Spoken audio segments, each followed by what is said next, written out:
Now, another talking point from Man City's defeat at Brighton at the weekend is confirmation of Rayan Cherki's injury, with Pep Guardiola revealing after the match that the summer signing will be out for up to 2 months, around 7 to 8 weeks, in his words. And if Cherki is indeed set to miss up to 2 months, then he could be out for as many as 11 games across all competitions for Man City. So, how significant is that, do you think, Stephen, that he could be out for a lengthy period of time and pretty much miss this period now where City are playing around 3 games a week during a busy fixture schedule?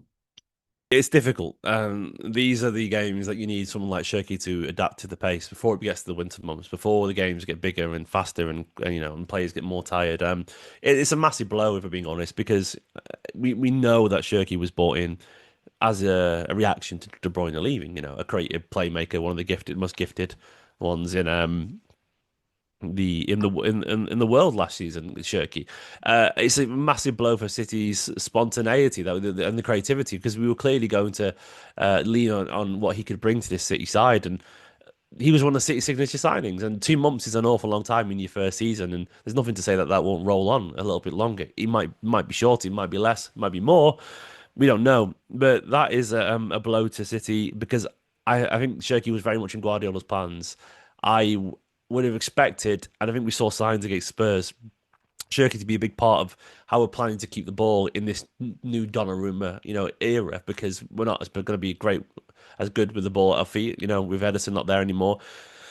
We saw signs against Tottenham with Donnarumma dropping deep trying to get the ball. And I think Guardiola really rates that side of his game in terms of his ball retention and so on. It wasn't quite perfect against Spurs, but it was clearly part of the plans.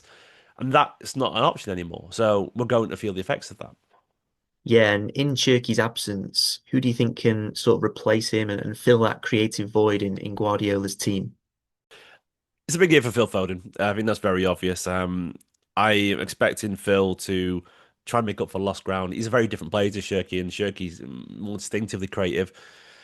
But I think we're going to lean on Phil a little bit. I think he'll enjoy having Rodri back in the team, and he was at his best when Rodri was sort of behind him in the 23-24 campaign. You would expect, yeah, that to be the main outlet there. Reinders, of course, I think will get a bit of freedom to go forward an awful lot more. I wouldn't be surprised if we see a really aggressive midfield of Nico Gonzalez alongside Rodri at some point, with Reinders given a bit of a free rein.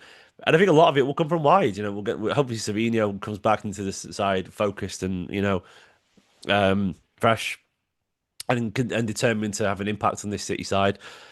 But I don't think there's anyone like Shirky. That's the thing. So there's ways to plug that gap, but Shirky is much more creative than pretty much any of our other options in terms of his game. Like Rodri has that wonderful ability to dink the ball to the back post, so that will be useful. Reinders create, as we've seen. Foden can. But Shirky's a little bit of magic, that I think we're going to miss, unfortunately.